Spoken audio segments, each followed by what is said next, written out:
मेरा हुसैन बाग़ नबूवत का फूल है।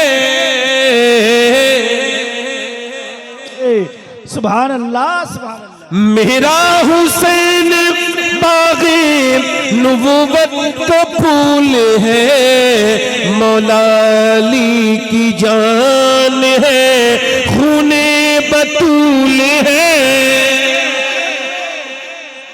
सुभान अल्लाह। मौला अली की, पढ़ो तो मेरे साथ, मौला अली की खून है, मौला अली की जान है, खूने बुतूल है।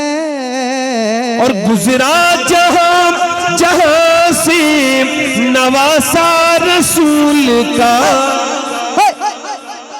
हाय हाय हाय। गुजरा जहां जहां से नवासा रसूल का। अब तक वहां खुदा के करम का नुज़ूल है। अब तक वहाँ खुदा।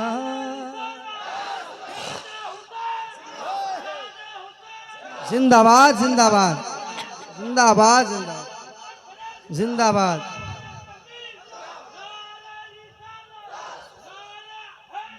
या अली या अली अल्लाह। अब तक वहाँ खुदा के करम का नुज़ूल है।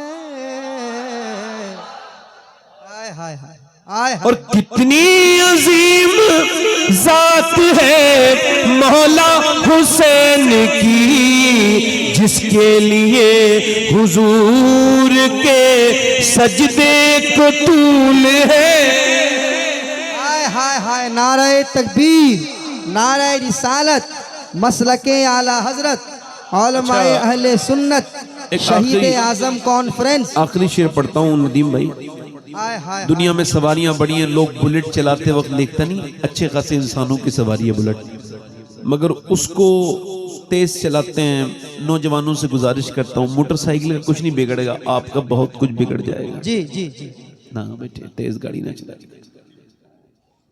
मगर लोग नाश करते हैं ना, मेरे पास मर्सिडीज है, मेरे पास फॉर्च्यूनर है, मेरे पास हुंडई की घड़ी है। लोग गाड़ियां देख देख के डालते नहीं आजकल।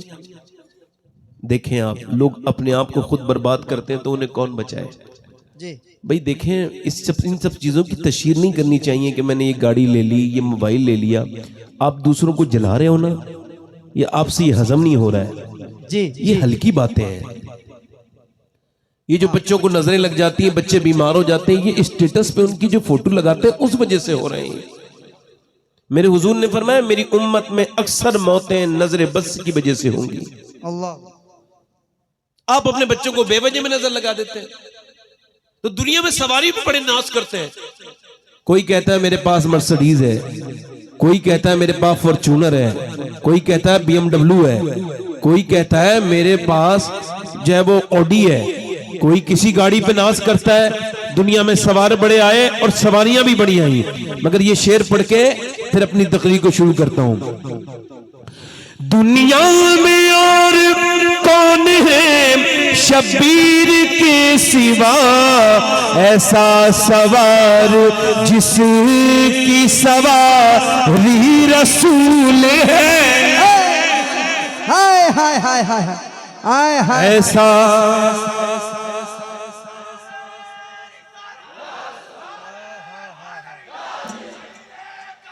जिंदाबाद जिंदाबाद जिंदाबाद।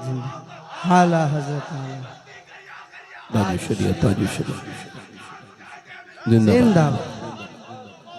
अली अली अली अली या रसूल। वैसे अली के नाम से तकलीफ होनी नहीं चाहिए, मगर लोगों को हो रही है। हाय हाय हाय। जी जी जी जी। समझ आ रही नहीं आ रही है। वैसे हुजूर ने फरमाया, अली तुझे पसंद नहीं करेगा मगर मोमिन, और तुझे बुग़्ज़ नहीं रखेगा मगर मुनाफिक। हाँ, अली का जिक्र इबादत, अली के चेहरे को देखना इबादत, हालात ऐसे भी बने थे कि जिक्र पे भी पाबंदी थी और अली का नाम लेने पर भी पाबंदी थी। तो हुजूर मेरे जानते थे, मेरे हुजूर ने फरमाया अली से मोहब्बत करना भी इबादत। मोहब्बत को कौन रोक लेगा? बोले तो सुभान अल्लाह। जिसके लिए यजीद ने इतने सितम किए, वो ताज तो हुसैन के कदमों की धूल है। हाय हाय हाय हाय सुभान अल्लाह। बैठ जाए, मैंने खिराज अकीदत पेश कर लिया है, मैं अपनी तकरीर शुरू कर रहा हूं। बहुत अच्छा माइक है। दुनिया में सबसे कीमती चीज हमारी सांसें हैं। मैं ज्यादा पहेलियां नहीं बुलाऊंगा, है ना।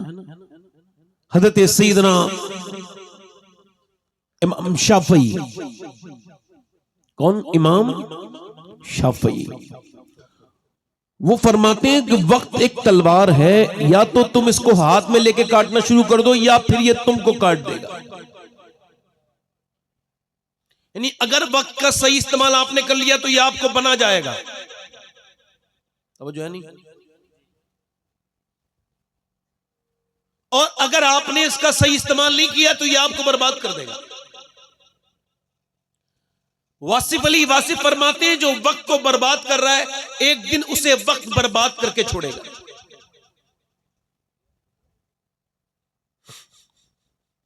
ये जो दिन में 10 घंटे मोबाइल देखते हैं, इंशाअल्लाह बर्बाद हो जाएंगे। और ये जो 15 घंटे मोबाइल देखते हैं, ये इंशाअल्लाह पागल हो जाएंगे।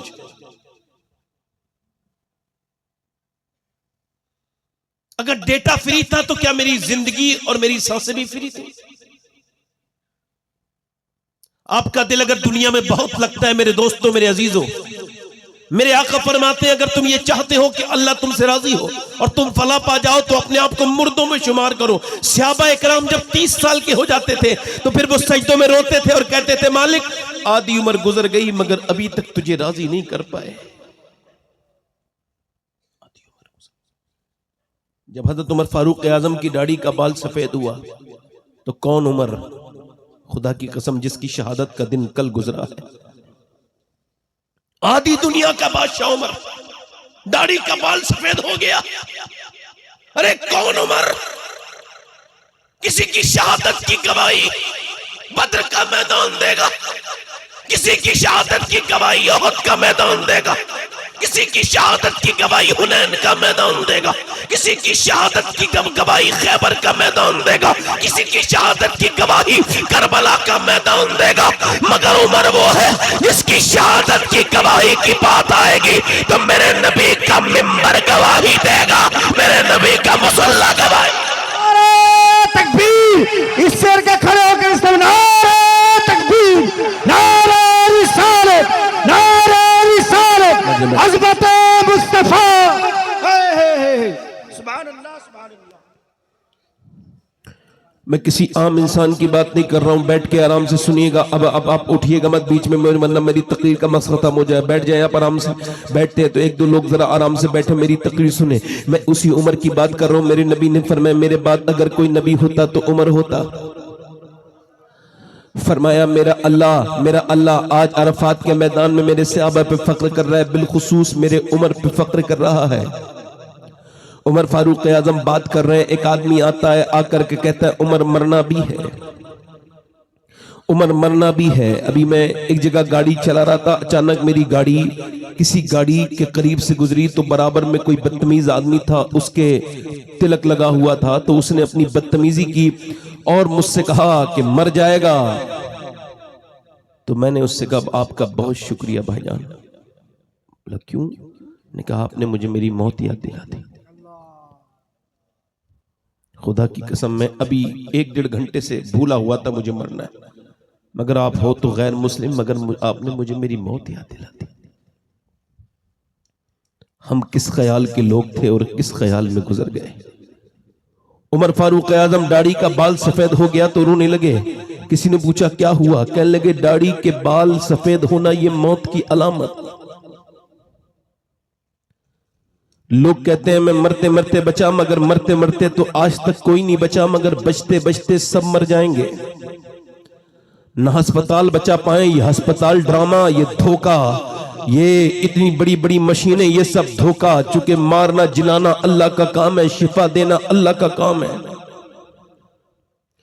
न कोई अस्पताल बचा सका, न कोई टेक्नोलॉजी बचा सकी, न उस माइकल जैक्सन को लोग बचा सके जो अपने साथ हर वक्त डॉक्टर रखता था, डॉक्टर के कहने से खाता था, डॉक्टर के खाने से कहने से पीता था, जो हजारों करोड़ों बल्कि अरबों रुपया जिसने अपनी सेहत पे खर्च किया, मगर जब मौत आई तो बहुत जल्दी वो मौत उसको मौत आ गई और मौत से उसे कोई डॉक्टर बचा न सका। अगर नौजवानों तुमको अपनी जवानी पे बहुत फक्र है, तुमको अपने हाथ पैरों की ताकत पे बड़ा फक्र है, तुमको अपनी जवानी बर्दाश्त नहीं होती, तो जाकर के देखो अपने जिले के किसी अस्पताल में और जाकर के देखो पोस्टमार्टम हाउस में बाहर लाशें पड़ी हैं, जवान जवान लड़कों की लाशें पड़ी हैं, मगर उनको मियां उनके साथ रोने वाले अब रोते नहीं। वहां कितनी लाशों की लाइन लगी हुई है, मगर उनके साथ आने वाले अब रो नहीं रहे, चूंकि उनकी आंखों आंसू सूख चुके हैं, वो अब रो नहीं सकते और वो रो नहीं पा रहे, चूंकि उनसे कहा जा रहा हमारे वाले का कब पोस्टमार्टम होगा। अंदर से आवाज आ रही अभी चीरने वाले बहुत बिजी हैं, अभी इनको बाद में चीरेंगे, ये लाशें ऐसी लाइन से लगाओ। कितना तकब्बुर करता है इंसान तू अपने ऊपर, हालांकि तेरी लाश अस्पताल के बाहर पड़ी है और उसको चीरने वाले के लिए वक्त नहीं है, मगर आज तेरे पास वक्त है तो चीरने वाले के पास वक्त नहीं है। और वो शराबे पी करके जब चीरते हैं वो तुम्हारे जिस्म के पार्ट निकालते हैं। मैंने जाकर के देखा है, जब मेरा दिल बहुत दुनिया में लगने लगता है तो मैं किसी और जगह नहीं जाता, मैं जाता हूं पोस्टमार्टम हाउस पर और जाकर के जवानों की लाशों को आते हुए देखता हूं। एक दिन में न जाने कितने नौजवान आते हैं, वो जवान जो अपने इस धोखे में थे कि मौत तो बुढ़ापे में आती है, उनको जवानी में मौत ने आ लिया। मुझे बताओ उस जो नौजवान के ऊपर कितनी हसरत करनी चाहिए। मेरे आका फरमाते हैं जो जिस काम को करते हुए मरेगा कयामत के दिन उसी के साथ उठेगा, उसी काम के साथ उठेगा। जो लड़का अचानक अपने मोबाइल में गंदी फिल्म देख रहा था और कोरोमंडल एक्सप्रेस में सफर कर रहा था, चलते चलते अचानक उसके ट्रेन में एक्सीडेंट हो गया और वो मर गया। क्या उसने सोचा था उसके साथ ऐसा हो जाएगा? उसको तौबा की तौफीक न मिली। अब अगर वो कयामत के दिन वही गंदी तस्वीरें देखता हुआ उठा तो उसका क्या होगा? बताओ उसका क्या होगा?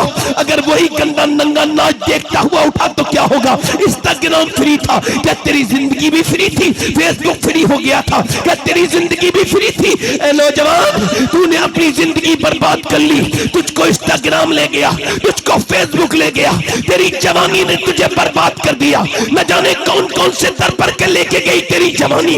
आजा, अब भी वक्त है, होश के नाखून ले और आजा वापस पलट के अपने रब से तौबा कर ले और कहे ए मालिक बहुत खताएं हो गई, ए रब माफ कर दे। ये जवानी क्या जवानी है जो इन बंबई के हीरो की तरह गुजर गई? वो जवानी क्या जवानी है जो बंबई के बेगैरतों की तर्ज पे गुजर गई? अगर तुझे जवानी ही गुजारनी थी तो बंबई के बेगैरत की तर्ज पे नहीं गुजारनी थी, बल्कि अगर तुझे जवानी का रंग देखना था तो करबला के 18 साल के अली अकबर की जवानी का रंग देखना था, जिसने अपने बाप के सामने कहा था ऐ मेरे बाबा हुसैन, ये अली का पोता जवानी में शहादत का जाम पीता है और ये कहता है कि अली के घर वालों की जवानी दुनिया की दीवानी नहीं है, मदीने वाले की दीवानी।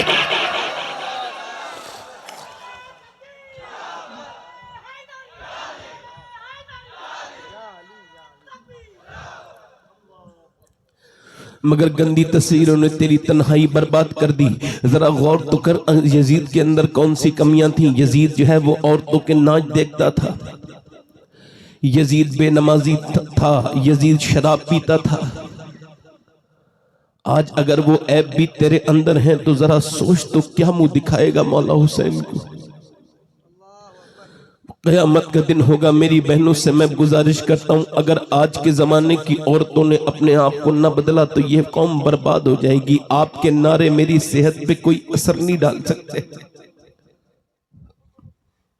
नदीम भाई, मौलाना इमरान साहब, मेरे हिसाब से ये जो हाल है ना उम्मत का, ऐसा हाल 1400 साल में कभी नहीं हुआ था। जितनी उरियानियत इस वक्त है, जैसे रिश्तों को पामाल इस वक्त किया जा रहा है, जो गंदी चीजें आज हमारे यहाँ प्रैक्टिस हो रही हैं, जो हमारी बच्चियों के साथ हो रहा है, जो हमारी बेटियों के साथ हो रहा है। एक मुआशरे से दो बच्चे निकल के बाहर को आते हैं, तवज्जो करना, गौर करना जरा। और किसी साहब को मिंबर से जाना हो तो जल्दी से चले जाएं। हजरात, ये कहना कि इनकी तकरीर सुनो, ये एक जो है वो काम हो सकता है, जिम्मेदारी हो सकती है, एक सोशल काम हो सकता है, मगर बैठ के सुनना ये बड़ी हिम्मत की बात है। रात में आप में हिम्मत की आपकी दाद देता हूं। आपका दिल लग रहा है या खत्म कर दूं? बोलूं थोड़ी देर और बोलूं? दिल लग रहा है आप लोगों का? नहीं लग रहा? जरा देखें, रात में तकरीर न करने की और परेशान होने की एक ही वजह होती है कि लोग दिल से सुनते नहीं, उठ के चले जाते हैं, घड़ियां देखते रहते हैं। इस वजह से मेरे दोस्तों, मैं अपनी बात को आपके सामने करता हूं। जब तक माएँ शरीफ नहीं होंगी तब तक बच्चे शरीफ, जब तक बाप शरीफ नहीं होगा बच्चे शरीफ नहीं हो सकते। माओ को शरीफ बनाना होगा। अब देखो, बाप बदतमीज है, बाप बेहया है, बाप बेगैरत है, घर में घुसा है और उसने अपने बच्चों को भी देखा है। अल्लाह ने आपको बच्चे वाली नेमत दे दी है। खुदा ना करे कि आपका बच्चा ट्रक के नीचे आए तो आप रोकेंगे कि नहीं रोकेंगे? मोटरसाइकिल के नीचे आए रोकेंगे कि नहीं रोकेंगे? और आपका बच्चा जहन्नम में जा रहा है तो रोकेंगे कि नहीं रोकेंगे? रोकेंगे कि नहीं रोकेंगे? अगर आपका 10 साल का बच्चा गंदी तस्वीरें देखने का शौकीन हो गया है तो अल्लाह से तौबा करो, बच्चा आपका खतरे में है। अब देखो, शादी हो गई, मियाँ बीबी दोनों हैं। अब शोहर जो है ना वो बदतमीज है, बात बात पे अपनी बीबी को मारता है। मारते मारते मारते मारते उसके अंदर जो घर में कैमरा पैदा हुआ है ना, बच्चा उसका, वो कैमरा देख रहा है अपने बाप को। बिल्कुल वो देखे जा रहा है कि बाप गाली किस वक्त देता है, बाप झगड़ा किस वक्त करता है, बाप सालन किस वक्त फेंक देता है, बाप अम्मी को किस वक्त इज्जत उतार देता है लोगों के सामने। वो सब देखता चला जा रहा है, देखता चला जा रहा है। एक बाप से एक किरदार जो है नमूदार हो रहा है। बाप को देखते देखते बेटा जवान हुआ और जब उसकी शादी हुई तो उसने भी अपनी बीबी को मारा। लोगों ने पूछा क्यों? कह लगे मेरा बाप भी मेरी माँ को मारता था, आज मेरी बीबी ने परेशान किया है तो मैंने भी अपने बाप की सुन्नत को जिंदा कर दिया। बाप बेगैरत ये समझ नहीं पाया कि तू अपनी बीबी को नहीं मार रहा था बल्कि अपनी नस्ल को एक नई तालीम दे रहा था। अगर तूने तेरे अगर बच्चे जवान हो गए थे तो तुझको अपने बच्चों के सामने अपनी बीबी को हाथ तो लगाने की बात छोड़, तुझको ताक जोर से बोलना नहीं चाहिए था, सख्त लहजे से बात भी नहीं करनी चाहिए थी, मगर तू करता रहा, मारता रहा। और मारते मारते किरदार क्या बना कि तेरा बच्चा भी तेरे साथ तेरी तरह गाली भी देने लगा, तेरी तरह तेरी बीबी को मारने भी लगा, तेरी तरह अपनी बीबी को मारने भी लगा। तूने अपनी बीबी को मारा, तेरे बच्चे ने तेरी बीबी को अपनी बीबी को मारा। और सुन, वहां पर एक किरदार और जन्म ले रहा था कि जब तेरी बेटी देखती थी तेरी बीबी को जबान चलाते हुए तो वो भी अपनी माँ को देख करके फॉलो कर रही थी। जब उसकी शादी हुई तो उसने अपने ससुराल में जाके वही जबान चलाई जो उसकी माँ अपने बाप के उसके साथ बाप के सामने चलाती थी, तो वो अपनी ससुराल में जाके पिटी। अब इसका मतलब यह है एक माँ से और एक बाप से दो किरदार निकलते हैं और दोनों किरदार जमाने को मिलते हैं। मैं अपने बाप का आईना हूँ, आप अपने बाप के आईने हैं। आपको अल्लाह ने अकेला नहीं छोड़ा है, आपके बाप की आदतें आपके अंदर मौजूद है। मेरे कहने का मतलब यह है कि अगर बाप नेक होता है तो बेटा नेक बन के दुनिया के सामने आता है। अगर बाप बदतमीज होता है तो बेटा बदतमीज होता है। और अगर बाप अली बन के पैदा होता है तो फिर बेटा उसका हुसैन बन के पैदा हो।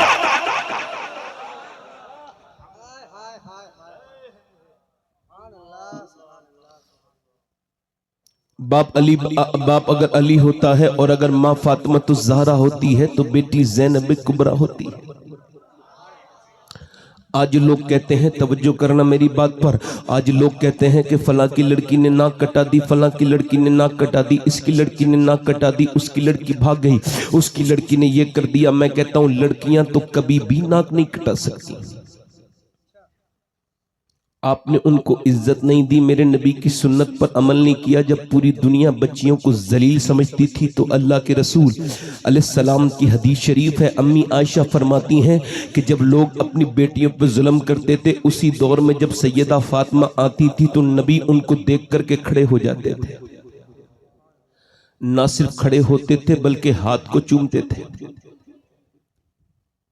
और हुजूर अपनी बेटी को सूंघा करते थे और कहते थे, फातिमा तेरे अंदर से जन्नत की खुशबू आती है, तेरे अंदर से बुलबुल जन्नत की। तवज्जो कर मेरी तरफ देखो, हिलना झुलना नहीं, जन्नत की खुशबू आती है। मगर तुमने अपनी बेटियों को क्या सिखाया? मेरे नबी पाक उनकी बेटी ने क्या देखा? अपनी अम्मी को देखा, सैयदा खदीजतुल कुबरा को देखा। सुभान अल्लाह। माँ को देखते देखते नबी की बेटी। और हमारे यहाँ पर क्या हो रहा है, फलां की लड़की ने ये कर दिया, नहीं नहीं लड़की ने बाद में किया, पहले तो घर बेगैरत हो गया था, माँ बेगैरत, बहनें बेगैरत, बच्चे भाई भाई बेगैरत, सब देख करके फिल्म देख रहे थे। और फिल्म देखते देखते लड़की जवान होने लगी है। अब फिल्म के अंदर जब गंदी चीजें आती हैं, गंदी घटिया बातें आती हैं, जब तस्वीरें आती हैं, जब गंदी फिल्में आती हैं, तो फिर माँ देखती है और माँ भी बैठी है, बाप भी बैठा है, बाप दयूस बेगैरत वहीं बैठा है, गंदी तस्वीरें आ रही है। उसने बेशर्मी उसकी इतनी हद को बढ़ गई, उसने उसको टीवी को बंद नहीं किया बल्कि अपनी बेटी के साथ एंजॉय करता रहा, बीबी के साथ। अच्छा, उसकी माँ देखती है कि जैसे ही कोई इमोशनल सीन आता है तो माँ परेशान होने लगती है। माँ अपनी बेटी को देखती है, बेटी माँ को देखती है और वो गंदा सीन दोनों बेटियां, माँ बेटियां दोनों साथ में देखती है। अब जब हीरो हीरोइन मिलते हैं तो माँ खुश हो जाती है और जब वो नहीं मिलते हैं तो माँ रोने लगती है। जब वो दोनों भाग के शादी कर लेते थे तो बेटी वो देखती थी कि माँ खुश हो जाती थी। अब यही देख देख करके बेटी जवान हो गई। अब मुझे जरा बताओ कि जब वो बड़ी हुई उसके जज्बात कितने खराब हो गए। ये उसने बड़े होके वही काम किया जो उसने अपनी माँ के साथ टीवी में देखा था। मुझे बताओ, अगर उसने अपनी माँ को टीवी के सामने रोने के बजाय अगर मुसल्ले पे रोता देखा होता तो क्या कभी वो ये गलत काम करती? बोलो, ये गलत काम करती? बोलो, ये गलत काम करती? लाखों लड़कियां मुसलमानों की गैर मुस्लिमों के घरों में जा रही हैं। किसी को शऊर नहीं, किसी को पता नहीं, किसी को ख्याल नहीं। इकबाल कहता है, लोग मुझसे कहते हैं कि हुसैन इब्ने अली ने करबला के मैदान में हक अदा कर दिया और उनकी बहन ज़ैनब ने भी अपने भाई की मोहब्बत का हक अदा कर दिया। तो कहते हैं, मैं कहता हूं अधूरी बात मत कहा करो, पूरी बात कहा करो। हुसैन ने बाद में हक अदा किया है, पहले मदीने में अली ने बाप होने का हक अदा किया और फातिमा ने मां होने का हक अदा किया।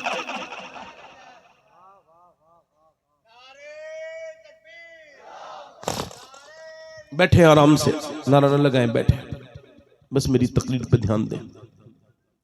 मैं आपसे यही अर्ज कर रहा था जनाब मोहतरम, आज करबला वालों की बात हम क्या करने चले? हम क्या करबला वालों की बात कर सकते हैं? हमारी तो जिंदगियां बर्बाद हैं। हमने तो अपनी बचपन में अपनी बेटियों के सरों पर दुपट्टे नहीं रखे। मैं ईमानदारी से आपको एक बात ईमानदारी से सुनना और बड़ी ईमानदारी से जवाब देना। अब अगर मुझे बताओ, अगर 5 साल की बच्ची के सर पर दुपट्टा रख दिया जाए, बोलो कितने साल की? 5 साल की बच्ची के सर पे अगर दुपट्टा रख दिया जाए तो मुझे बताइए, क्या वो कभी बेपर्दा होगी? बोलो, होगी? जल्दी बोलो, होगी? नहीं हो सकती ना। अगर 5 साल की बच्ची के सर पर दुपट्टा रख दिया जाए तो कभी बेपर्दा हो सकती है? हमने देखा है कि बचपन में अगर पर्दा करा दिया जाए तो बेटी मर जाती है, मरते मरते मर जाती है। मैंने एक औरत को इंतकाल करते देखा, हमारी खानदान की थी वो, उसकी 33-34 साल उम्र थी जब उसकी रूह निकल रही थी, सामने बच्चे भी खड़े थे और जब उसकी रूह निकलने का वक्त आया, 33-34 साल की उम्र, बीमार हो गई अचानक। जब डॉक्टर आया तो डॉक्टर को देख करके उसने अपनी चादर को पकड़ा और पकड़ने के बाद बिल्कुल इंतकाल से 2-3 सेकंड पहले अपना हाथ से अपने जिस्म को ढकने लगी, अपने दुपट्टे को। हालांकि उसका दुपट्टा उसके ऊपर तक नहीं पहुंचा और यहीं पर बीच में ही हाथ गिर गए और उसकी रूह निकल गई। मगर ये बात वो समझा के चली गई कि अगर बचपन में पर्दा करा दिया जाए तो रूह तो निकलती है मगर हया कभी नहीं निकलती। देखो, रात में ध्यान देकर सुनो तो सुन पाओगे, जोर से बोलो। ध्यान देकर मेरी तरफ सुनो, अगर ये देखा होगा, ये बचपन में देखा होगा। अच्छा देखें आप, जरा गौर करें, तवज्जो करें। अगर बचपन में पर्दा करा दिया जाए तो बेटी कभी नहीं बिगड़ सकती। अल्लाह अकबर। बगदाद शरीफ पर जब हमले हुए, तवज्जो करो मेरी तरफ, जब बगदाद शरीफ पर हमले हुए तो गौसुल आजम के मजार शरीफ से करीब ही जब एक अल्लाह का, जरा गौर करें आप, गौसुल आजम के मजार शरीफ के करीब ही एक जगह जबरदस्त किस्म का धमाका हुआ। और जब धमाका हुआ तो उसके अंदर से 12-13 साल की बच्ची एक निकल के आई। उसके सर पे दुपट्टा नहीं था। उसका फोटोग्राफर फोटो खींचने लगा। उसने हाथ जोड़ के कहा मेरा फोटो मत खींचना। कहा क्यों? कहा इस वजह से मेरा फोटो मत खींचना कि मेरा बाप भाई सब मर चुके हैं, मैं बड़ी मुश्किल से मलबे से निकली हूं और दुपट्टा मैं न ला सकी अपना, मेरा सर नंगा है। अगर तुम मेरा फोटो खींचोगे तो दुनिया देखेगी, और जब बगैर दुपट्टे के देखेगी तो लोग क्या कहेंगे कि शेख अब्दुल कादिर जीलानी की गली की लड़की बगैर दुपट्टे के बगदाद में निकलती है।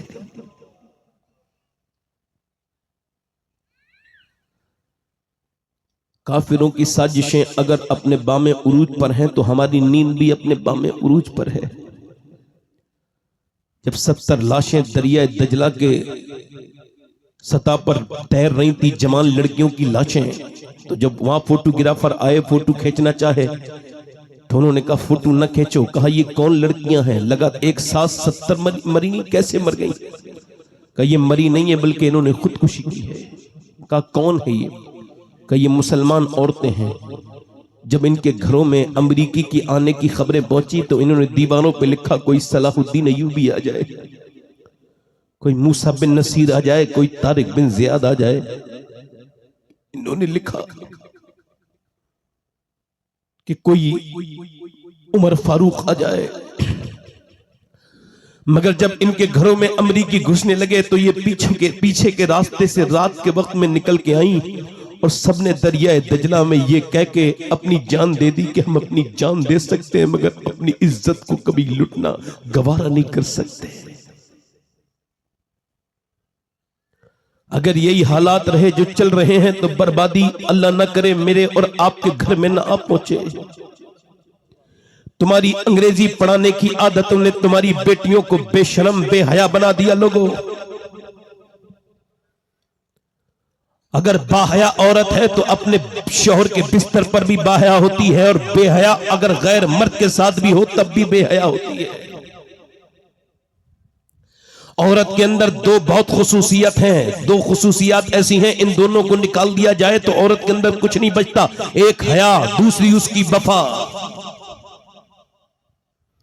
इधर देखो, तवज्जो करो, मेरी तरफ गौर करो। मैं आपसे आखिरी बातें कर रहा हूं। अल्लाह के रसूल सल्लल्लाहु अलैहि वसल्लम के गुलामों, अपनी बेटियों को ऐसे सिखाओ कि 6 साल की उम्र है और मदीने में एक लड़की है, कुरान पढ़ रही है। कुरान पढ़ते पढ़ते पढ़ते पढ़ते पढ़ते पढ़ते पढ़ते पढ़ते उसके सर से दुपट्टा नीचे को चला जाता है। जब उसका दुपट्टा नीचे को गया, और जब उसका दुपट्टा नीचे को गया है तो उसकी माँ अपने काम छोड़ के आई है और सर पे दुपट्टा रखा है। बेटी ने कहा है अम्मी जान आपने मेरे सर पे दुपट्टा क्यों रखा? तो बेटी से मां कहने लगी बेटी इस वजह से नाना नाराज हो जाएंगे। अगर सर पे दुपट्टा नहीं रखती है जो लड़की, उससे तेरे नाना नाराज हो जाते हैं। वो लड़की रोने लगी। ये कोई आम लड़की नहीं थी।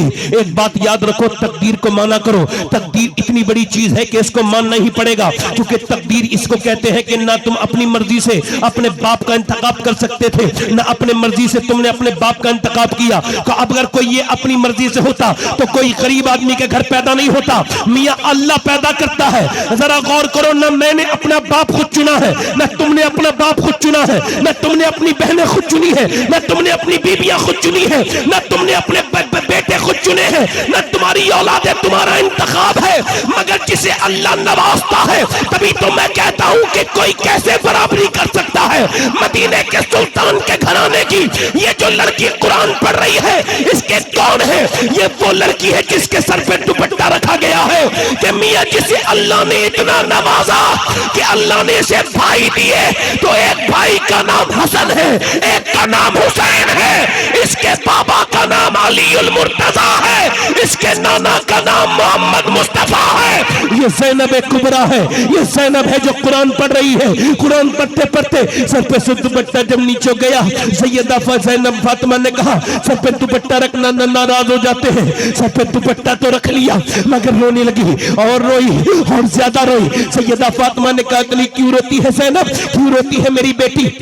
अब तो सर पे दुपट्टा रख लिया, अब क्यों रोती है? कहने लगी मेरी अम्मी जान मेरे नाना से कह देना कि ज़ैनब को इस बार माफ कर दे, अगली बार ज़ैनब गर्दन कटा देगी मगर सर पे से दुपट्टा नहीं हटाएगी। आज माफ कर दें, 6 साल की ज़ैनब की आंखों के मोती टप टप नीचे गिरे हैं। मां के सीने से लग के कहा है नाना से कह देना ज़ैनब की गलती माफ कर दे। और फिर करबला के मैदान में जब इमाम हुसैन को शहीद कर दिया गया, जब अली अकबर को शहीद कर दिया गया, जब अली असगर को शहीद कर दिया गया, जब कासिम शहीद हो गए,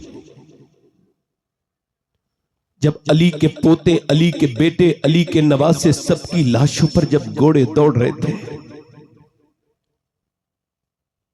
जब घोड़े दौड़ रहे थे तो सैयदा ज़ैनब उसी खेमे से बाहर को निकली और जब ऊंटनी पे सवार हुई तो आपके सर पे से चादर खींच ली गई। बताओ दिल से वो मुसलमान का हाथ हो सकता है जो नबी की बेटी की चादर पे चला जाए? बोलो हो सकता है मुसलमान का हाथ? जब उसने चादर खींची तो सैयदा ज़ैनब उस जलील की जलील हरकत को समझ गई। आपने अपनी चेहरे को अपने बालों से ढका और मदीने की शरीफ की तरफ को मुंह करके कहा ऐ मेरे नाना आज ज़ैनब को माफ कर देना। ऐ मेरे नाना मेरे बच्चे शहीद हुए मगर मैं खेमे से बाहर नहीं निकली, मेरा कासिम शहीद हुआ मैं खेमे से बाहर नहीं निकली, मेरा अली अकबर शहीद हुआ मैं खेमे से बाहर नहीं निकली, मेरा भाई अब्बास शहीद हुआ मैं खेमे से बाहर नहीं निकली, मेरे हुसैन मेरे भाई की शहादत हुई मैं खेमे से बाहर नहीं निकली। ऐ मेरे नाना मेरे बच्चों की लाशों पर घोड़े दौड़े और जब घोड़े दौड़े तो उनकी हड्डियों की टूटने की आवाजें आई मगर ज़ैनब बाहर नहीं निकली।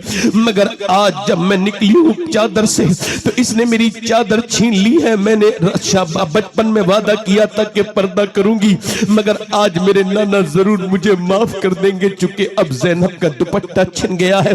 बालों के अलावा कुछ नहीं है जो मैं पर्दा करूं। अल्लाह मैं बालों के अलावा नहीं है कुछ कि मैं पर्दा करूं। बालों से पर्दा करके मौला अली के मजार की तरफ को देखती है और कहती है मेरे बाबा अली मैं वही ज़ैनब हूं जब मैं बचपन में निकलती थी कूफे में निकलती थी, मदीने में मक्के में निकलती थी। आप फरमाते थे हसन और हुसैन जाओ मेरी ज़ैनब के पांव के निशान मिटाते जाओ। मैं नहीं चाहता कि मेरी ज़ैनब के पांव के निशान भी कोई देखे मगर आज बाबा मेरे सर पे से दुपट्टा छिन गया है। ऐ अली बाबा आज मेरे सर पे दुपट्टा नहीं है, ज़ैनब काये से पर्दा करे, माफ कर देना अपनी ज़ैनब को। हजरत इमाम ज़ैनुल आबिदीन कहते हैं मैंने बड़ा दिल जितना अपनी फूफी ज़ैनब का देखा इतना बड़ा दिल किसी का नहीं देखा। आप मुझे बताओ इतनी लाशें पड़ी हैं, वो घोड़े दौड़ रहे हैं लाशों पर मगर जब असर का टाइम हुआ तो ज़ैनब ने अपना मुसल्ला बिछा लिया है। अल्लाह अकबर, भाई की लाशों पर घोड़े दौड़ रहे हैं और बहन नमाज पढ़ रही है। इधर बाप की जनाजे बाप के जिस्म पर घोड़े दौड़ रहे हैं। उधर जो है वो सकीना ने अपनी मुसल्ला बिछा के नमाजें पढ़ना शुरू कर दी है। उधर सुहाग लुट चुका है। अल्लाह अकबर, लुटते लुटते कह रहा है ये खाक में मिलता सुहाग ले सलाम आखिरी खानदान अहले बैत के लोगों फातिमा की लाडले का आखिरी दीदार है। हश्र का हंगामा बरपा है मयाने अहले बैत। क्या कोई ऐसे भी नमाजी लड़कियां देखी? ये लड़कियां ये क्या समझेंगी इस्लाम को? जरा गौर तो करो कि जब बाप की लाश पर घोड़े दौड़ रहे हो तो कोई नमाज पढ़ सकता है? हाँ पढ़ सकता है। ज़ैनब की भतीजी ने फातिमा ज़हरा की पोती ने हुसैन की बेटी सकीना ने मुसल्ला बिछा के अपनी फूफी के साथ नमाज पढ़ना शुरू की है। अल्लाह अकबर, उधर बीबियां नमाज पढ़ रही है, उधर नमाजें हो रही है, उधर लाशों पे घोड़े दौड़ रहे हैं। एक हम नमाजी हैं कि पंखे लगे हुए हैं मस्जिदों में हमारे सर नहीं झुकते। एक वो नमाजी है जिन्होंने लाशों के साए में नमाजें पढ़ी हैं। एक हम नमाजी हैं। ज़ैनब कुबरा ने कहा आता मेरे नाना मुझे माफ कर देना। इमाम ज़ैनुल आबिदीन कहते हैं 5000 किलोमीटर का सफर तय किया, यानी कूफे से लेके दमिश्क तक और दमिश्क से मदीने तक, मगर मेरी फूफी की कभी तहज्जुद की नमाज कज़ा नहीं हुई। ऐ लोगों, करबला से 2 पैगाम मिले हैं, एक पैगाम नहीं मिला है।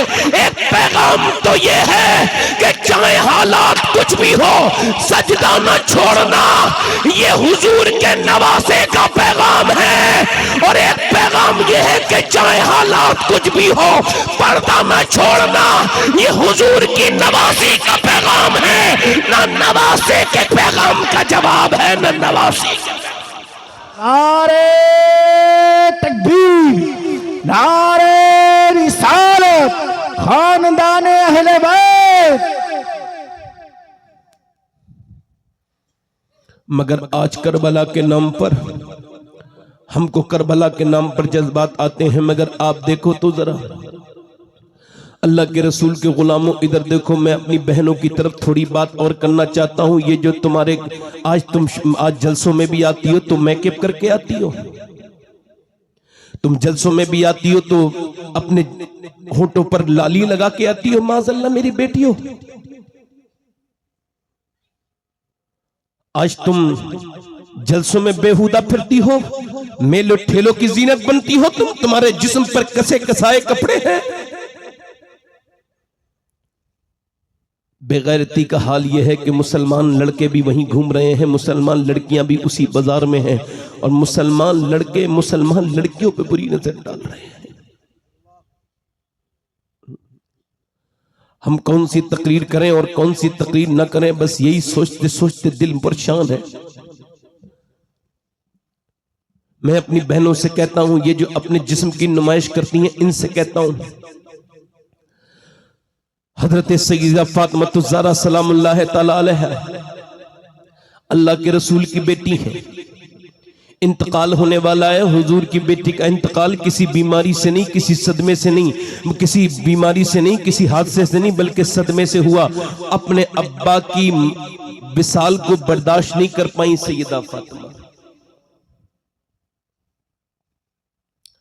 मेरी बहनें, मेरे ये पैगामात आखिरी बड़े ध्यान से सुन लें। इधर देखो नौजवानों, मेरी तरफ देखो, इधर देखो, रात का वक्त है, हुजूर की बेटी रो रही है, इंतकाल होने वाला है। तो फिर अस्मा बिन्त उमैस बैठी है, वो कहती है, हज़रत अबू बकर सिद्दीक़ की बीवी, वो कहती है, क्या फातिमा मौत से डर गई हो? कहा नहीं। कहा फिर किस बात का डर है? आज अपने जिस्म पे कसे कसाए कपड़े पहनने वाली सुन लें, जिस बंबई की हीरोइनों की तरह कपड़े पहन रही हो ना, ये तुम्हें कयामत की नजर नहीं आएंगी। कयामत में अगर बख्शवाएंगी तो सैयदा फातिमा बख्शवाएंगी। ये फिटिंग के लिबास अगर तुम्हारे अंदर गैरत होगी तो आज से छोड़ दोगी। आदि आस्तीन के कपड़े अगर आज से गैरतमंद होगी तो छोड़ दोगी मेरी बेटियों।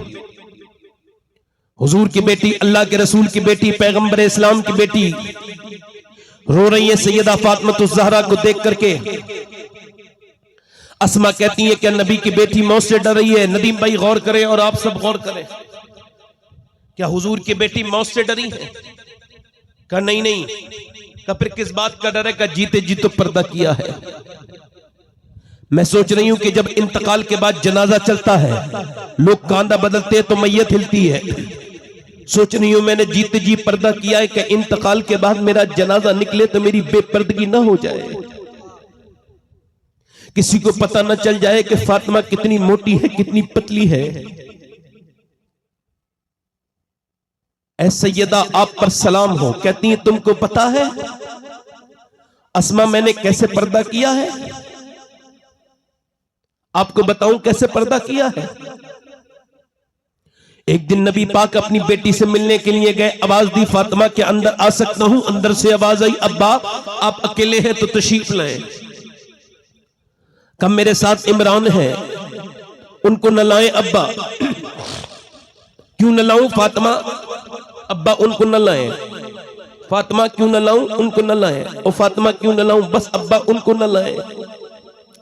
हुजूर ने कई बार पूछा क्यों ना लाऊं, तो जब कई बार पूछा तो इमरान नाम के सहाबी साथ में थे, सरदार थे। वो कहते हैं हुजूर ने कई बार पूछा तो अंदर से आवाज आई, अब्बा आपकी बेटी के पास इतने कपड़े नहीं है कि वो किसी दूसरे मर्द से पर्दा कर सके। एक जोड़ी कपड़े में मेरे अब्बा पैमद लग गए। कौन सा दिल लाऊं जो मैं अपनी बहनों के दिल तक पहुंचूं कि कयामत के दिन हुजूर की बेटी तुमसे नहीं पूछेंगे तुम्हारी तो अलमारियां भरी हुई थी कपड़ों से। उस 72 पैमत की चादर वाली फातिमा को क्या जवाब देंगे ये महंगे सूटों वाली औरतें कि जिनके पास एक भी जोड़ी कपड़ा ऐसा नहीं कि वो नमाज पढ़ सके उन कपड़ों को पहनकर। हुजूर ने फरमाया बेटी क्यों न लाऊं, अंदर से आवाज आई, अब्बा आपकी बेटी के पास इतने कपड़े नहीं। हुजूर अंदर गए, कहा मेरी फातिमा चादर भिजवाई, बड़ी कमजोर हो रही है मेरी बेटी, क्या हाल है। बाप तो बेटी के घर चला जाए तो बेटी यूं ही देख के रोने लगती है। हमने तो जाना बंद कर दिया। बहनों के घर जाया करो। मैं आपको बताता हूं, अगर तुम ये चाहते हो कभी मोहताज ना हो तो बस बहनों को दिया करो और उनसे दुआएं लिया करो। लिख लो ये बात। अर्ज की गई या रसूलल्लाह मेरी मां नहीं है, फिर क्या करूं। फरमाया बड़ी बहन के पास जा, तेरी बड़ी बहन के दिल में अल्लाह ने तेरे मां की तरह मोहब्बत रखी है। आज तुमने बेटियों के घर जाना बंद कर दिया। हुजूर जब गए पूछा मेरी बेटी क्या हो गया, अल्लाह का शुक्र है अब्बा, ओ बताना मेरी बेटी क्या हो गया, अल्लाह का शुक्र है अब्बा, ओ बताना मेरी बेटी क्या हो गया। जब हुजूर ने कई बार पूछा तो अंदर से आवाज आई सैयदा की, अब्बा और तो कोई बात नहीं, मगर मैंने 5 दिन से कुछ खाया नहीं है, मेरे पेट से पत्थर बना हुआ है।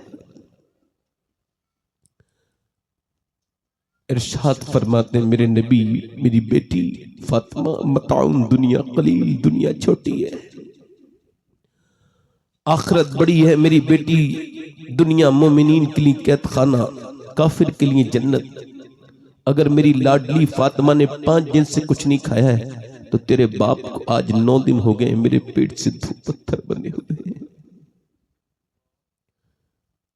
इमाम हसन कहते हैं मैं अपनी माँ को देखता था। मेरी बहनों सुन लो, तुम्हारी माँ ने इतनी दुआएं तुम्हारे लिए नहीं की जितनी हसन हुसैन की माँ ने तुम्हारे लिए दुआएं की हैं। इमाम हसन कहते हैं मैंने अपनी माँ को देखा था कि पूरी पूरी रात मेरी वालदा दुआ करती थी। क्या दुआ करती थी, किसके लिए दुआ करती थी? इसी अपने अब्बा की उम्मत के लिए दुआ किया करती थी। कहते हैं मैंने पूछा, मैंने कहा अम्मी आप दुआ करती हैं मगर मैंने कभी अब्बा के लिए दुआ करते नहीं सुना, कभी हुसैन के लिए नहीं, कभी जैनब के लिए नहीं, कभी आप मेरे लिए दुआ नहीं करती, हमारे लिए दुआ क्यों नहीं करती? तो मेरी माँ ने कहा था ऐ मेरे बेटे हसन, तेरी माँ फातिमा की दुआओं पर पहला हक तेरे नाना की उम्मत के लोगों का है।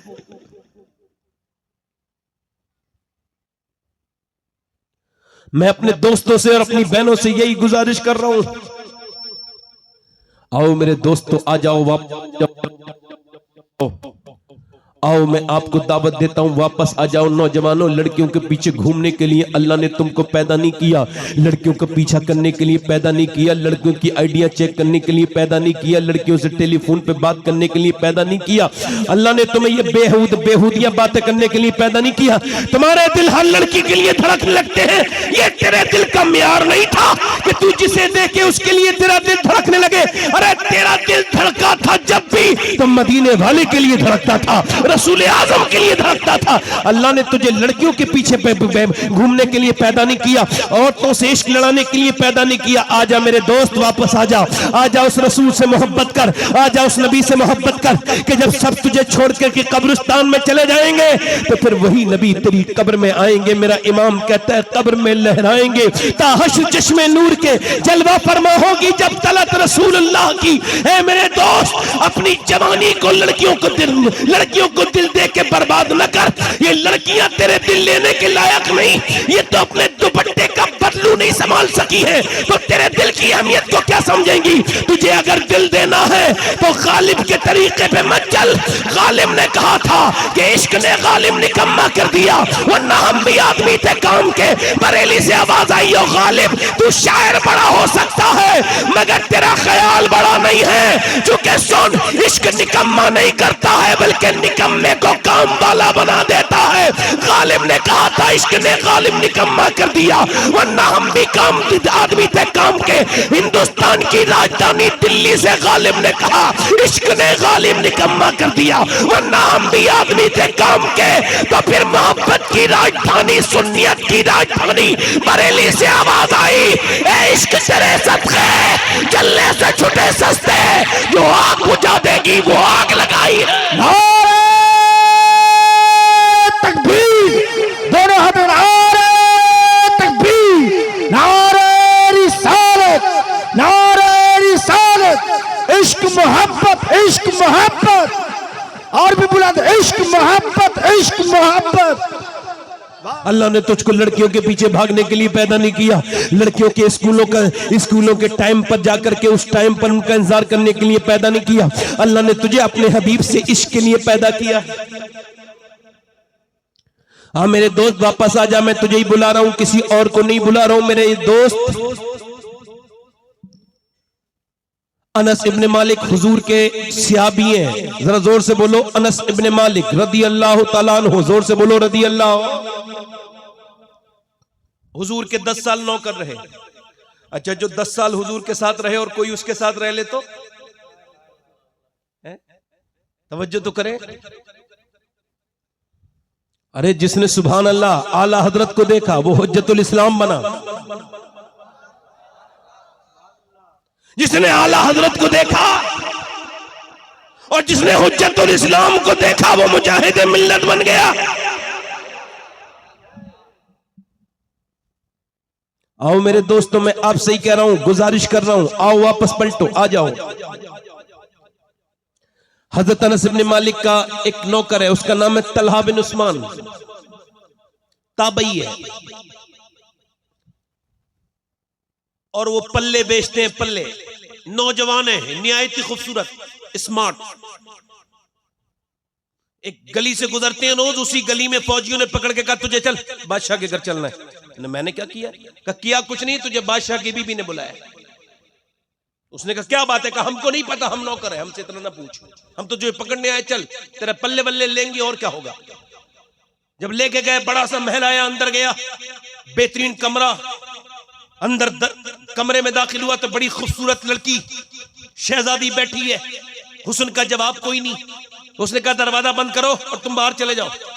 फौजी बाहर चले गए, अब वो तन्हा वो थे, तलहा बिन उस्मान और वो शहजादी। उसके करीब गई, उसके करीब गया, इसने उससे कहा सुन मुझे तेरे पल्ले वल्ले नहीं खरीदने। वो शहजादी बोली बल्कि मैं तुझ पे आशिक हो गई हूं, कई महीने से देख रही हूं, और मैं बादशाह की बीबी हूं, कई महीने से देख रही हूं, तेरे हुस्न पर आशिक हूं।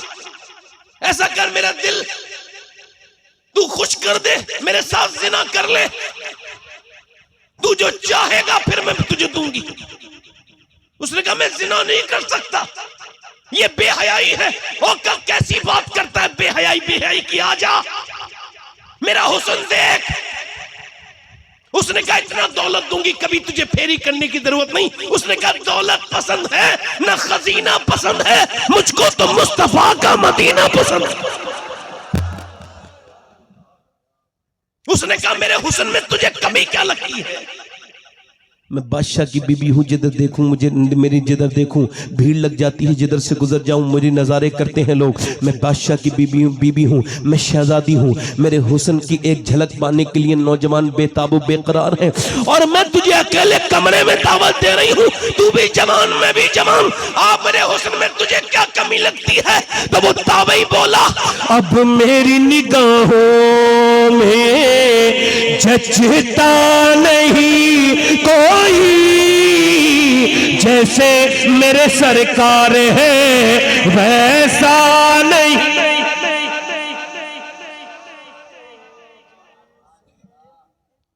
उसने कहा देख मैं तुझे सूली चढ़ा दूंगी, कहा तू मेरी जान ले ले। मगर ये बुरा काम, ये बेहयाई, बोले ये बेहयाई, इधर देखो ये बेहयाई, ये बेहयाई नहीं करूंगी। वो आगे बढ़ी, आगे बढ़ करके उसके तो उसने कुर्ते को पकड़ा। जब वो भागा तो पीछे से कुर्ता पकड़ा, कुर्ता जैसी पकड़ा कुर्ता एकदम फटा। इसने अल्लाह का नाम लेकर के दरवाजे पे दस्तक दी। जैसे ही जोर से धक्का मारा, अल्लाह के फजल से दरवाजा खुला। ये इसके पीछे फौजी दौड़ रहे हैं। ये इसे दरवाजा तो मिला नहीं, ऊपर चढ़ गया। 1 मंजिल 2 मंजिल 3 मंजिल पे ऊपर चढ़ने के बाद ऊपर से ये नीचे कूदने लगा और कहने लगा मालिक जान तो दे सकता हूं मगर ये बुरा काम तो नहीं करूंगा, ये बेकार काम। जब वो ऊपर से नीचे कूदा है तो अल्लाह से ज्यादा कौन होगा इंसान की कद्र करने वाला ऐसा कदरदान कौन होगा? अल्लाह कहता है मैं बेहतरीन कदरदान हूं। जब वो नीचे को कूदा, अल्लाह ने फरिश्ते को भेजा। उसे ऊपर से नीचे गिरने से पहले अपनी बाहों में लेके फरिश्तों ने नीचे रख दिया, अपने पर पे रख के नीचे को रख दिया। जब वो नीचे को उतरा तो उसने देखा सामने एक बड़ी खूबसूरत शख्सियत खड़ी है और उनके वजूद से बहुत ज्यादा रोशनी और बहुत ज्यादा उनके अंदर से खुशबू निकल रही है। इतना हसीन इंसान उसने कभी देखा नहीं था। कहा आप कौन हैं? क्या कोई फरिश्ते हैं? मैंने आपसे ज्यादा खूबसूरत इंसान कभी नहीं देखा। कहा मुझे पहचाना नहीं, मैं तुझे ये बताने आया हूं कि अल्लाह तुझसे राजी हो गया है तेरे इस अमल पर। चूंकि मुझे पहचान में हूं यूसुफ, हजरत यूसुफ हूं मैं याकूब का बेटा यूसुफ हूं और तुझे ये बताने आया हूं कि जो काम मैंने नबी होके जुलेखा के साथ किया था तूने मोहम्मद का उम्मती होके कर दिया।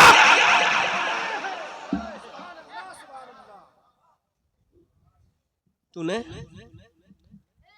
मोहम्मद का उम्मती, आज तुझे मैं सीने से लगा लूं। इधर देख, आज मैं तुझे, यूसुफ अलैहिस्सलाम ने उसे सीने से लगाया।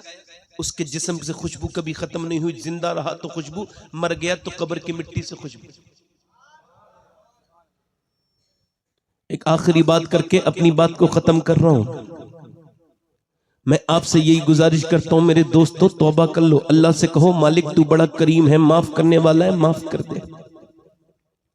तो जब तुम उसे पुकारोगे, उससे तौबा करोगे तो उसको माफ करने वाला पाओगे। वरना मेरे इन हाथों ने न जाने कितने, मैं आपको बता रहा हूं, मैंने कई लाशें ऐसी कब्र में रखी हैं कि मैं उनका सर कर रहा था किबले की तरफ मगर हो नहीं पाया। 2 लाशें मुझे याद हैं कि जो गिरते ही कब्र में जिनका सर किबले की तरफ हो गया। उसके अलावा मुझे लाशें कोई याद नहीं। बात कर रहा हूं, कुछ लोगों की जबरदस्ती की गई, कुछ की करी तो फिर सीधी हो गई। तो चूंकि नाम लिए हुए अगर बता रहा हूं तो ये जायज है, इबरत के लिए बता रहा हूं।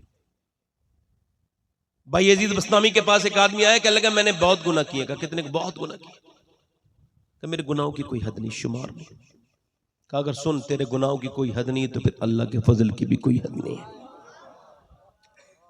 अल्लाह तुझे माफ करेगा मगर गुनाह क्या करता था? कहता कफन चोर था।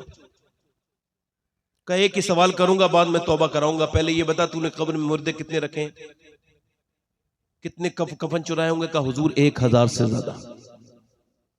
कहा ये बता दे कितनों के मुंह तूने किबले की तरफ देखे थे? कहा हुजूर मैंने 1000 में 12 या 13 लोगों के मुंह किबले की तरफ देखे थे, बाकी गर्दनें मुड़ी भी देखी। बायजीद बस्तामी इतना रोए कि आप पर हिचकियां तारी हो गईं और खौफ की वजह से कहने लगे मालूम है गर्दनें क्यों मोड़ दी गईं? इस वजह से अल्लाह ने कहा तू जीते जी तो मुझसे मुंह मोड़ता रहा, तू कब्र में अब किबले की तरफ मुंह करके सोने वाला कौन होता है? मोड़ता रहा। मैंने अपने इन हाथों से कितने जवानों को दफन किया है। मैंने अपने बाप को मरता हुआ देखा और उनके मज़ार को मैं देखता हूँ। अब भी मेरे ताया चले गए, मेरे परदादा चले गए, मैं भी चला जाऊंगा इस दुनिया को खैराबाद कहकर। जब मैं एक्सीडेंट की मौत देखता हूँ तो बहुत अल्लाह से डरता हूँ। कहता हूँ मालिक मुझे एक्सीडेंट वाली मौत से बचा लेना। पोस्टमार्टम वाली मौत बड़ी सख्त है। कितनी मैयतें देख ली, कितनी तकरीरें करूं तो आप तब्दील होंगे। फिर आपको एहसास नहीं है कि मौत करीब करीब आ रही है। जब हजरत मौला अली के तलवार मारी गई, कौन? मौला अली, जिसने आंखें हुजूर की गोद में खोली, जिसकी परवरिश हुजूर ने की, जिसको हुजूर ने अपनी बेटी फातिमा के लिए पसंद किया, अल्लाह ने जिसका रिश्ता वही के जरिए जिब्राइल के घर से कराया। जब अली की तलवार मारी गई तो आधा सर इधर हो गया और एक ही दुआ कर रहे थे। हसन, इमाम हसन कहते हैं हजरत अली दुआ करते थे, ऐ अल्लाह अली को बख्श देना, अली के अमल बहुत थोड़े हैं, अली के अमल थोड़े हैं, हमारे अमल थोड़े हैं। अली का घर तो जन्नत में हुजूर के घर के सामने है, अमल तो हमारे थोड़े हैं। नौजवानों याद रखना, अल्लाह सबको देख रहा है। कोई ये ना समझे वो तुम्हें देख नहीं रहा है, वो रात की नाचने वाली को भी देख रहा है, वो रात पे मुसल्ले पे रोने वाली को भी देख रहा है, वो रात को गाना सुनने वाले, फिल्म देखने वाले और क्लबों में डांस करने वालों को भी देख रहा है, और रात को मुसल्ले पे रोते हुए लोगों को भी वो देख रहा है, वो गंदों को भी देख रहा है, वो सूद खाने वालों को भी देख रहा है, नेक कमाई खाने का वालों को भी देख रहा है। बचेगा कोई नहीं, सबको मौत आने वाली है, कोई ये ना समझे यूं ही छोड़ दिया जाएगा। ऐ लोगों, सबको मौत आने वाली है। मैं उमर फारूक आजम की शुरू में बात कर रहा था, जब उमर फारूक आजम के जब मारा गया चाकू, तो जब आपका पेट फटा और जब आप जमीन पे तशरीफ लाए तो अपने बेटे से कहा मेरा सर जमीन पे रख दे। अब्दुल्ला इब्ने उमर ने सर जमीन पे नहीं रखा, अपने जानू पे रखा, जानू पे सर न रख, मेरा सर जमीन पे रख। जब जमीन पे सर रखा तो हजरत उमर बेकरार होकर कहने लगे, मालिक लोग कहते हैं उमर ये है, उमर वो है, मगर उमर तो तेरी बारगाह का मुजरिम है। ऐ मेरे मालिक, अगर तूने उमर को न बख्शा तो उमर बर्बाद हो जाएगा। ये मौत का वक्त है, अगर तूने इस वक्त उमर पर रहम न किया तो उमर बर्बाद हो जाएगा।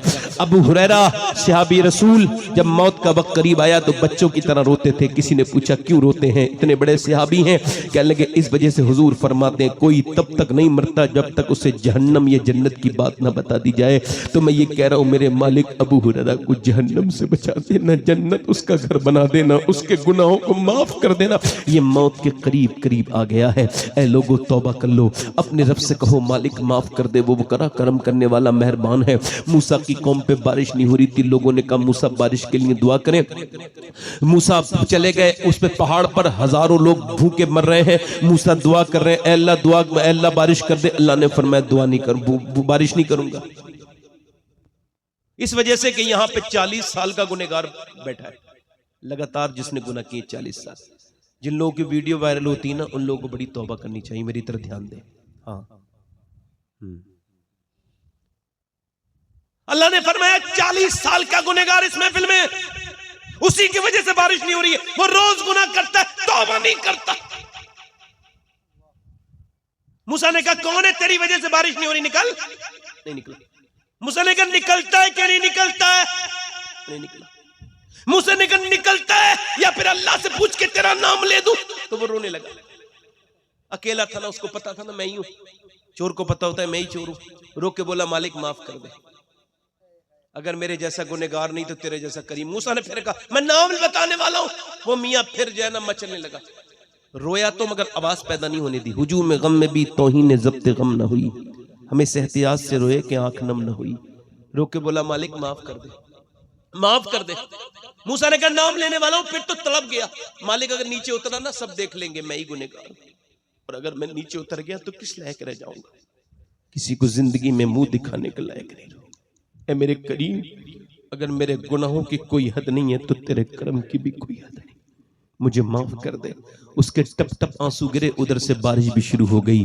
जब बारिश हो गई मूसलाधार, सब चले गए। मूसा ने कहा मालिक अब बारिश? अल्लाह ने फरमाया हाँ, जिसने मुझसे तौबा नहीं की थी अब उसने तौबा कर ली है।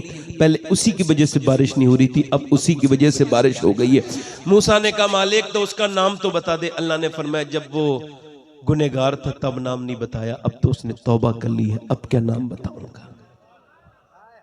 इमाम गजाली कहते हैं रुसवाई अजाब है, अजाब। किसी का वीडियो वायरल हो जाए तौबा कर लो। लोगों तौबा कर लो, करीब मौत है। ये महफिल हो गई, मेरी तकरीर भी हो गई, 1.25 घंटे से होने वाला है मुझे। मैं यही कहता हूं मेरे दोस्तों, अपने रब से तौबा कर लो। वो कहता है मेरे महबूब इनसे कह दो इतना रोले मेरे बंदे कि आंसू इनका ढलक के गाल तक आ जाए। कितना? तो सारे गुनाह इसी से माफ कर दूंगा। ऐ मेरे दोस्तों, ऐ मेरे भाइयों, ये गुजारिश करता हूं आपसे कि अपने रब से तौबा कर लो। उस नबी के दामन करम में आ जाओ जिसने आपका बाप ने आपसे इतनी मोहब्बत नहीं की जितनी हुजूर आपसे मोहब्बत करते हैं। खड़े होके हाथ उठा के बताएं कितने लोग हैं जो हुजूर के नाम पे गर्दन कड़ा सकते हैं। दोनों हाथ उठा के बताएं। करबला वालों के नाम पर कौन गर्दन कड़ा देगा? नीचे हाथ कर ले। जो गर्दन कड़ा सकता है वो कुछ भी कर सकता है, कुछ भी कर सकता है। कितने लोग ऐसे हैं जो हुजूर के नाम पे गर्दन भी कटा देंगे और आज से हुजूर के नाम पे पूरी दाढ़ी भी रखा लेंगे। इस महफिल में खड़े हो जाएं, खड़े हो जाएं। दाढ़ी रखाने वाले खड़े हो जाएं। नौजवान जो आज से कभी दाढ़ी ना मुड़ाएं, बाहर को आ जाएं, बाहर को इधर आ जाएं, इधर आ जाएं। 100 शहीदों का सवाब है। आपके दाढ़ी है, आप बैठ जाएं। जिनके दाढ़ी ना हो वो आ जाएं। जिनके दाढ़ी कटी हुई हो छोटी वो भी आ सकते हैं। इधर आ जाओ, इधर आ जाओ। 100 शहीदों का सवाब है। इधर खड़े हो। हर नबी के दाढ़ी, हर वली के दाढ़ी। और देखो तुम खड़े, आप खड़े हुए हो ना, तो मैं तो बड़ा गुनहगार इंसान हूं, किसी लायक नहीं। मगर मैं ये दुआ करता हूं अल्लाह मैं किसी लायक इंसान नहीं हूं, मगर मैं तो किसी लायक नहीं, मगर ये तेरे महबूब की सुन्नत के लिए खड़े हुए हैं। तू अपनी रहमतों से इनका साथ देना मेरे मालिक। जो पूरी सुन्नत रखाए हैं 100 शहीदों का सवाब है। आ जाओ मेरे दोस्तों, आ जाओ। माफ करना मुझे, कोई आशिक रसूल और है? माशाल्लाह बंगाल के लोग कितने अच्छे हैं। हुजूर के नाम पर आज अपने फैशन को लात मार रहे हैं और दुनिया को बता रहे हैं आज तक जिए थे बीबी के लिए, बच्चों के लिए, लोगों को दिखाने के लिए, फैशन के लिए, सोसाइटी के लिए, मगर आज से जिएंगे नबी के लिए, क्योंकि ताज शरिया कह के गए हैं जिंदगी ये नहीं है सभी के लिए, जिंदगी है नबी की, नबी के लिए। गाड़ी रखाएंगे इंशाअल्लाह। हाथ ऊपर कर लें, मेरे साथ वादा करें इंशाअल्लाह। वादा करते हैं इन उलमा को गवाह बनाकर आज के बाद न दाढ़ी कटेगी न मुड़ेगी इंशाअल्लाह, पूरी रखाएंगे। बैठ जाए, बैठ जाए, बैठ जाए, बैठ जाए। अच्छा एक ये जरा थोड़ी सी, इतने बहुत से लोग बैठे हैं ये सोशल मीडिया वाले, इधर देखो नदीम, मैं इनको कुछ दे दूं मैं, है ना। देखो एक अभी चीज वायरल हुई हमारे मुरादाबाद की तरफ, ठीक, उन्होंने एक शेर पढ़ा कि मुफ्ती आजम ने हुकूमत बदल दी। क्या हुकूमत बदल दी, फतवा नहीं बदला। तो उसमें एक आदमी उनसे एतराज करके पूछ रहा है कि मुफ्ती आजम का नाम कौन है और ऐसा कौन सा मुफ्ती है जिसने हुकूमत बदल दी, हमें भी तो पता चले कौन सी किताब में लिखा है। पहली तो बात यह है कि भाई अगर तुमको नहीं पता ना एतराज करने वाले, तो तुम अपने बड़ों से पूछ लो, वो बता देंगे कौन थे मुफ्ती आजम। क्योंकि तुम अभी बच्चे हो, छोटे हो, तुम्हारी उम्र कम है, और चूंकि विकिपीडिया एक चीज है, विकिपीडिया में मशहूर शख्सियात और उनके नाम और उनके कारनामे लिखे होते हैं, और कोई चाहकर भी अपना नाम विकिपीडिया में नहीं लिखवा सकता जब तक वो उसका अहल ना हो। तो जब कोई लिखेगा ना मुफ्ती आजम मुस्तफा रजा, तो उसमें विकिपीडिया में लिख के आएगा ये आला हजरत के बेटे हैं और इनका कारनामा ये है कि इन्होंने नसबंदी के खिलाफ फतवा दिया था। जब देवबंद बिक गया था तो बरेली खड़ी हो गई और बरेली ने दुनिया को यह बताया था कि उधर यजीदियत है देवबंदियों में, तो वो हाकिम के सामने झुक गए, और बरेलवियों में हुसैनियत है, जान दे सकते हैं मगर शरीयत को बदल नहीं सकते।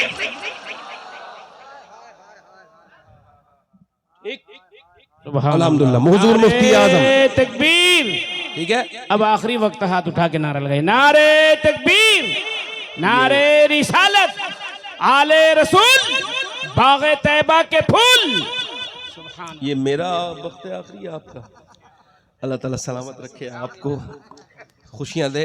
तो उम्मीद करता हूं अल्लाह ताला ने चाहा तो सुबह से नमाज की पाबंदी शुरू होगी इंशाल्लाह। हुजूर की आंखों की ठंडक क्या है बोलो? दिल लगा के नहीं कह सकते, रात का वक्त है, हो सकता है कि अल्लाह फजल फरमा दे। हम तो सभी गुनहगार हैं, मैं तो आप सबसे ज्यादा गुनहगार हूं। हाथ उठा के कहें इंशाल्लाह नमाज की पाबंदी करेंगे, इंशाल्लाह नमाज की पाबंदी करेंगे इंशाल्लाह। अपनी बहन बेटी को पर्दे के लिए कहेंगे इंशाल्लाह। हजरात मुझसे कोई गलती हो गई तो मुझको माफ फरमाया, कोई बात बुरी लगी हो तो मुझको माफ़ करें, मैं आपसे माफ़ी चाहता हूँ और उम्मीद रखता हूँ कि ये हमारे जितने लोग हैं सब इंशाअल्लाह अपनी तबीयतें बदलेंगे और हमारे नदीम रज़ा फैज़ी साहब क़िबला अब तशरीफ़ लाएंगे। ज़रा मेरे साथ तौबा करें, अस्तग़फ़िरुल्लाह अस्तग़फ़िरुल्लाह रब्बी मिन कुल्लि ज़ंबिन व अतूबु इलैह। पढ़ लीजिए ला इलाहा इल्लल्लाह मुहम्मद रसूलुल्लाह। मेरी ज़िंदगी का मकसद तेरे दीन की सरफराजी, मैं इसीलिए मुसलमान, मैं इसीलिए नमाजी। इस्लाम जिंदाबाद, मसलक के आला हज़रत पाइंदाबाद। अल्लाह आप सबको सलामती अता फरमाए। सरकार सैयदना शेख मुहियुद्दीन अब्दुल कादिर जिलानी मेरे गौसुल आज़म के वसीले से मेरे टूटे फूटे अल्फाज को अपनी बारगाह में कबूल फरमाए, इसमें जो गलतियाँ उसको माफ़ फरमाए और मेरे बड़े पीर के सदक़े से, सैयदा पाक के सदक़े से मेरी ज़बान को, हम सब की ज़बानों को महफूज फरमाए, हमसे दीन का काम ले। अल्लाह ताला इस कमेटी को, कमेटी वालों को, सबको जज़ाए खैर अता फरमाए। अस्तग़फ़िरुल्लाह बिन कुल्लि ज़ंबिन ला इलाहा इल्लल्लाह मुहम्मद रसूलुल्लाह क़ुल ला अस्सलुकुम अलैहि अजरन इल्लल मवद्दत फ़िल क़ुरबा। सदक़ल्लाहुल अज़ीम। अस्सलामु अलैकुम व रहमतुल्लाहि व बरकातहू। बैठे हैं आप लोग और